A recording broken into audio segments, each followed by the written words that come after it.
আসসালামু আলাইকুম। আমি পিঙ্কিস কিচেন থেকে পিঙ্কি।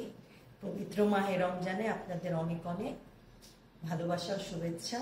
আমি আজকে চিকেন শর্মা করতে যাচ্ছি, যেটা আপনাদের ইফতারে অনেক কাজে লাগবে। আমরা অনেক সময় একটানা বুট ছোলা এগুলো খেতে খেতে বোর হয়ে যাই। আমরা এই শর্মা সহজেই বাসায় বানিয়ে নিতে পারবো এবং খুব স্বাস্থ্যকরভাবে বানিয়ে বাসার ইনগ্রিডিয়েন্টস দিয়ে আপনাদের দেখাচ্ছি। খুব সহজে আপনারা বাসায় বানাতে পারবেন। বাচ্চারা অনেক পছন্দ করেন, শুধু বাচ্চারা না, শর্মা বড়রাও খেতে অনেক পছন্দ করেন। তো আমি আপনাদের জন্য শর্মা রেসিপি করে দেখাচ্ছি। চিকেন শর্মা বানাতে আমাদের কি কি ইনগ্রিডিয়েন্টস লাগছে আমি দেখে দিচ্ছি। আমরা চিকেন নিয়ে নিয়েছি। চিকেন আমি পাতলা করে কেটে নিয়েছি, একটু বড় বড় করে কেটে নিয়েছি। এখানে 250 পরিমাণ চিকেন আছে। তারপরে ম্যারিনেশনের জন্য লাগছে টক দই, গোলমরিচের গুঁড়ো, লবণ, হলুদের গুঁড়ো, মরিচের গুঁড়ো, ধনের গুঁড়ো, জিরার গুঁড়ো, আর লাগছে লেবু, আদা বাটা, রসুন বাটা, আর লাগছে আমাদের তেল।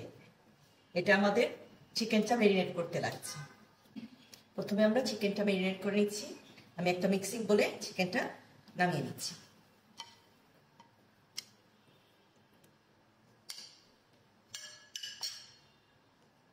তারপরে এর মধ্যে দিয়ে দিচ্ছি আদা বাটা 1 চা চামচ, রসুন বাটা 1/2 চা চামচ,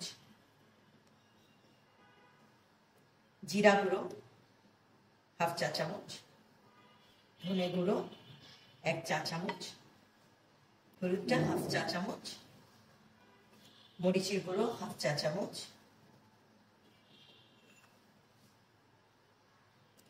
আর লেবুর রস 1 চা চামচের মতো হবে। আর দিচ্ছি টক দই। টক দই দিচ্ছি আমি, একটু নেড়ে নিচ্ছি। 4 চা চামচ দিচ্ছি।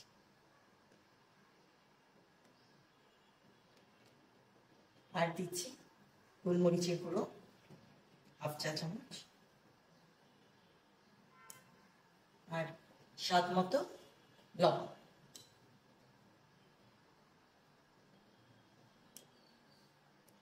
সবগুলো উপকরণ খুব ভালো করে মাখিয়ে নিচ্ছি।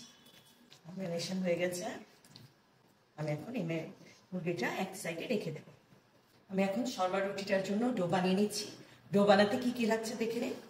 এখানে আছে 1 কাপ ময়দা, লবণ, চিনি, তেল, আর লাগছে কুসুম গরম পানি। এটা এমন পানি হতে হবে যেন আঙ্গুল ঢুকালে হাতে সয় এভাবে। বেশি গরম করা যাবে না এবং কম গরম করাও যাবে না। আর লাগছে ইস্ট। ইস্ট আমি ইনস্ট্যান্ট ইস্ট নিয়েছি, আপনারা যে কোনো ব্র্যান্ডের ইস্ট নিতে পারেন। আমি এখন ডোটা বানানো শুরু করছি। প্রথমে 1 কাপ ময়দা আছে, আমি এখানে দিয়ে নিচ্ছি। আমি দিচ্ছি 1 চা চামচ, 1/2 চা চামচ ইস্ট। এর চেয়ে বেশি দিতে যাবেন না। আর দিচ্ছি 2 চা চামচ চিনি।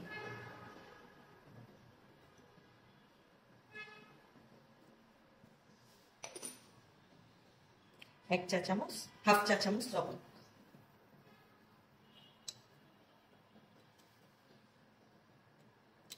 শুকনো ইনগ্রিডিয়েন্টস গুলো আমি মিশিয়ে নিব।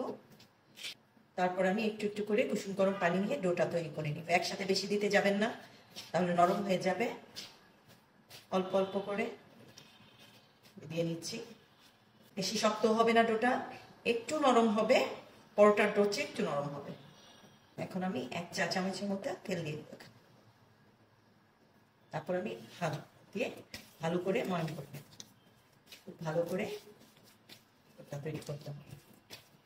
একটু আঠা আঠা হবে ডোটা, একটু নাড়তে নাড়তে একটু ঠিক হয়ে যাবে। আপনাদের এখানে যদি কারো মনে হয় একটু বেশি নরম লাগছে, তখন আপনারা একটু ময়দা ছিটিয়ে নিতে পারেন। আমার ডো ঠিক হয়েছে।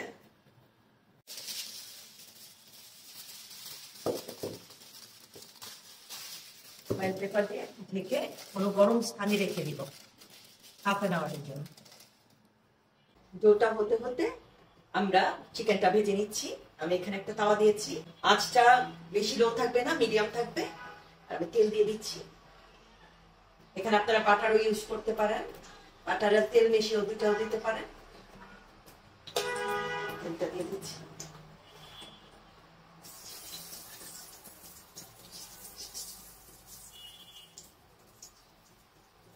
এবং আমি একটা একটা করে চিকেন একটু গরম হয়ে গেলে করে চিকেন দিয়ে দিই। মিডিয়াম আছে আমি করবো, লো করে দিবে না, তাহলে পানি উঠে যাবে, চিকেনটা জুসি থাকবে না। উল্টিয়ে পাল্টিয়ে আমি ভেজে নেব। আমরা দুপাশ উল্টিয়ে ভেজে নিচ্ছি। আমরা এখন চিকেনটা ভাজা হয়ে গেলে আপনাদের সাথে আবার দেখাচ্ছি। ওটা আমার ফুলে গেছে, আমি একটু এর হাওয়াগুলো বের করে নেবো, একটু একটু ময়দা দিয়ে নিব। তারপর ভালো করে হাত দিয়ে আর একটু ঢলে সুন্দর করে এর মধ্যে যে বাবলস গুলো আছে এগুলো বের করে নিচ্ছি। এগুলো হাতে একটু উঠে আসবে, আপনারা একটু একটু ময়দা দিয়ে রুটিটা বানিয়ে নেবেন।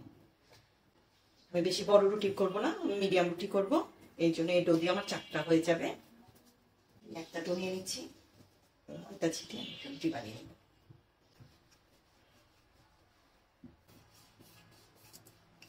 আমি এখানে তাওয়া গরম করে নিয়েছি, আমি এখন রুটিটা দিয়ে দিচ্ছি। আমি একদম মিডিয়াম চুলায় ভাজবো, জোরে আঁচ দিলে পড়ে যাবে, লাল হয়ে যেতে পারে। শর্মার ডোটা একটু সাদা থাকে, আমি কম আঁচে ভাজবো। রুটি মোটামুটি হয়ে গেছে।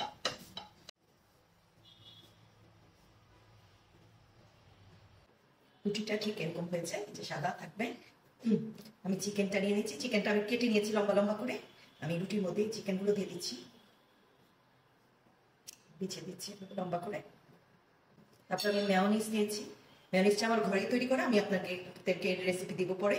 এখানে আমি একটি সস বানিয়ে নিয়েছি, এর মধ্যে আমি গোলমরিচ, টমেটো কেচাপ এবং লেবুর রস দিয়ে নিয়েছি। এই সসটাও অনেক মজা, আমি আপনাদেরকে দেখিয়ে দিব পরে। আমি এটা উপর দিয়ে দিচ্ছি, যার যত বেশি মনে হয় দিবেন, আর যে একটু কম খেতে পছন্দ করেন কম দিবেন। তারপরে আমি কিছু সালাতে শসা, টমেটো এবং কাঁচা পেঁয়াজ কোচানো এটা দিয়ে দিচ্ছি, যার যেরকম পছন্দ। কেউ দিতে টমেটো পছন্দ না করলে দিবেন না, কেউ দিতে চাইলে দিতে পারেন। শসা দিয়ে দিচ্ছি, কেউ বেশি ঝাল খেলে কাঁচামরিচ দিতে পারেন। আমি সব বাচ্চাদের কথা চিন্তা করে বানাচ্ছি, জন্য দিচ্ছি না। একটু পেঁয়াজ দিয়ে দিচ্ছি, সাথে একটু গোলমরিচের গুঁড়ি ছিটিয়ে দিচ্ছি, অল্প করে দিবেন। তারপর র্যাপ করে দেবেন ভাবে ধরে। এই যে আমার শর্মা রেডি। এই যে একটা টুথপিক দিয়ে গেঁথে দিচ্ছি যেন মুখটা তুলে না যায়। এই যে শর্মা আমি আপনাদের প্লেটে সাজিয়ে দেখাচ্ছি। আমি শর্মা রেসিপিটা করলাম, আপনাদের কাছে ভালো লাগলে আপনারা অবশ্যই আমাকে ফলো করবেন, এবং আপনারা যদি নতুন কোনো রেসিপি আমার কাছে দেখতে চান তাহলে সহজেই আমাকে বলতে পারেন এবং কমেন্ট বক্সে লিখতে পারেন। আমি আপনাদের নতুন নতুন ভালো রেসিপি ঘরের ইনগ্রেডিয়েন্টস দিয়ে এবং স্বাস্থ্যসম্মতভাবে করে দেখাবো, যেটা আপনাদের বাসায় অনেক কাজে লাগবে এবং আপনারা অনেক উপকৃত হবেন। আল্লাহ হাফেজ।